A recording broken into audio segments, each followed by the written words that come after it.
Assalamualaikum warahmatullahi wabarakatuh. Perkenalkan nama saya Atika Juhaida Alifah dan teman saya. Perkenalkan, nama saya Neng Sri Mulyani. Di sini kami akan menjelaskan sedikit tentang topologi star.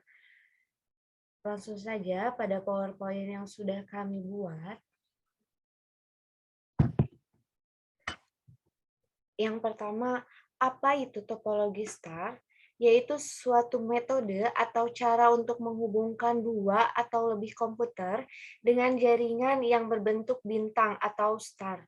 Topologi ini didesain dan dirakit menyerupai bentuk bintang dengan satu pusat server yang berada di tengah, di mana topologi jaringan ini berupa konvergensi dari node tengah ke setiap node atau pengguna, yang sehingga semua node atau titik-titik terkoneksi itu dekat dengan node tersebut. Lalu, yaitu kapan menggunakan topologi star. Topologi ini atau tipe jaringan ini seringkali digunakan sebagai topologi jaringan komputer di beberapa perusahaan yang mengatur alur koordinasi terpusat. Lalu apa sih tujuan topologi star ini? Yaitu memiliki tujuan yaitu agar semua data yang dikirimkan terlebih dahulu disaring melalui server pusat, baru kemudian disalurkan ke node lain. Nah, apa sih node itu? Node adalah bagian dari jaringan fisik dalam sistem komputer yang berfungsi sebagai saluran komunikasi karena menghubungkan satu perangkat ke perangkat lainnya dalam pendistribusian data atau informasi. Selanjutnya, apa sih karakteristik topologi star? Yang pertama, setiap node berkomunikasi secara langsung dengan central node. Traffic data mengalir dari node ke central node dan kembali lagi. Yang kedua, mudah dikembangkan karena setiap node hanya memiliki kabel yang langsung terhubung ke sentral node. Yang ketiga, jika terjadi kerusakan pada salah satu node, maka hanya pada node tersebut yang terganggu tanpa mengganggu jaringan lain. Selanjutnya, yang keempat, dapat digunakan kabel lower karena hanya menghandle satu traffic node dan biasanya menggunakan kabel UTP. Lalu apa fungsi topologi star? Yaitu untuk menghubungkan antar komputer satu dengan komputer lain dalam jaringan komputer, baik komputer tersebut bertindak sebagai server maupun bertindak sebagai klien. Tentang kelanjutan dari topologi star. Jadi saya di sini akan menjelaskan tentang bagaimana cara kerja dari topologi star tersebut. Yang pertama itu adalah sebuah hub itu sudah terkoneksi dengan server penyedia paket, jadi sudah terdapat kuota untuk mengakses internetnya. Karena sebuah hub itu harus siap untuk dijadikan pusat dari jaringan komputer yang nantinya akan berpusat pada hub tersebut. Yang kedua itu yaitu memasang kabel-kabel ke dalam port yang ada pada switch ataupun hub yang digunakan sebagai sentral utama, yaitu memasang kabel-kabel pada switch dan juga hub yang ada. Nah, jika sudah memasang kabel pada switch dan juga hub, maka kita juga harus menyambungkan kabel-kabel tersebut ke komputer-komputer yang nantinya itu akan berfungsi sebagai klien ataupun user-nya.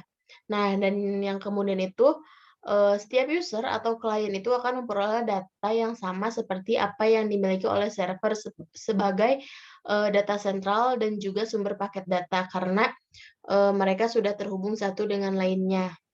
Yang selanjutnya yaitu di sini ada, apa kelebihan dari topologi star ini.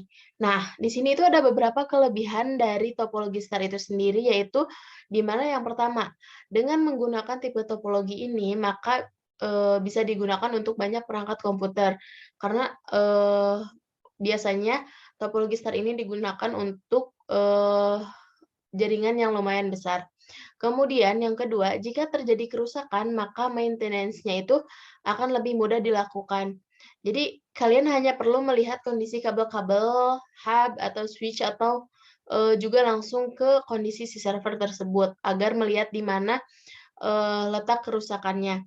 Kemudian yang selanjutnya itu mengacu pada pengertian topologi star, di mana jaringan terbentuk itu secara konvergensi. Maka jika terdapat komputer klien yang error, maka tidak akan mempengaruhi klien yang lainnya. Jadi jika satu komputernya itu mengalami error atau kerusakan, maka itu tidak akan berpengaruh kepada, komputer-komputer yang lainnya yang ada pada jaringan tersebut.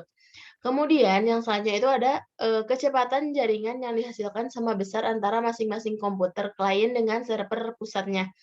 Jadi tidak ada perbedaan antara kecepatan antara server dan juga kliennya. Karena di sini sama-sama itu, jadi klien dan server itu memiliki, kecepatan jaringan yang sama besar. Kemudian selanjutnya itu, dalam pengaplikasiannya bisa menggunakan beberapa tipe kabel yang berbeda. Nah, jadi misalnya jika komputer klien tertentu membutuhkan jenis kabel yang berbeda, ditambah lagi topologi star ini itu kompatibel dengan berbagai jenis kabel. Jadi tidak hanya menggunakan satu kabel saja. Kemudiannya di sini ada yang terakhir itu, jika ingin menambah komputer klien, maka tidak perlu instalasi ulang untuk semua komputer yang terhubung. Kalian bisa bisa secara langsung menambahkan jaringan klien baru dan dihubungkan dengan server pusat. Jadi tidak harus merombak kembali, sistem jaringan tersebut. Kita hanya perlu menambahkan dan juga menghubungkan komputer yang baru itu kepada si servernya. Nah, selain kelebihan, di sini juga itu ada beberapa kekurangan dari topologi star itu sendiri. Nah, yang pertama itu yaitu dari pengertian topologi star itu dijelaskan bahwa tipe jaringan ini bisa digunakan untuk banyak perangkat komputer klien, sehingga dalam penerapan ini akan membutuhkan banyak kabel. Jelas ya, pasti sangat membutuhkan banyak kabel karena dari setiap komputer itu harus terhubung menggunakan kabel dengan switch-nya masing-masing. Nah, kemudian jika terjadi kerusakan pada server pusat atau switch atau hub, maka semua komputer klien akan mengalami gangguan.